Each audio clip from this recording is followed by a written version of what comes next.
Ça, c'est le nouveau Galaxy S25 de Samsung et il fait quelque chose d'inédit pour un téléphone. Je trouve ça vraiment cool comme fonction. En gros, l'idée, c'est qu'on peut lui poser une question super complexe de type sélectionne mes 5 dernières photos, mets-les sur Instagram et puis partage-les à mes amis. Et il va le faire parce qu'en fait, c'est le premier téléphone de Samsung optimisé pour l'ère des agents de l'intelligence artificielle. L'idée, en gros, c'est que vous allez avoir un assistant intelligent qui peut tout faire pour vous. Même chose dans les réglages ici. Vous voyez, je suis à la recherche de comment remettre les gestes de navigation.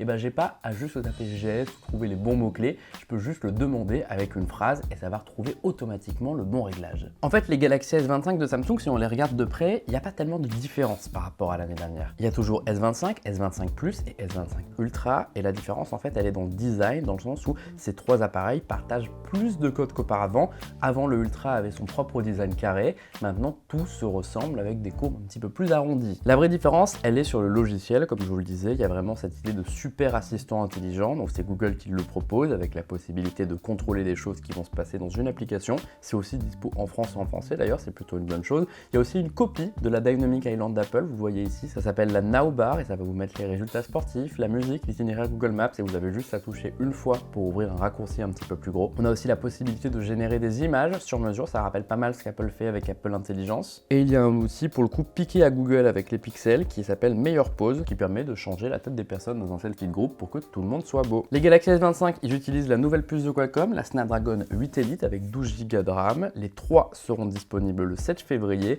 et les prix ça commence à partir de 899 € pour le S25, 1169 € pour le S25 Plus et 1469 € pour le S25 Ultra.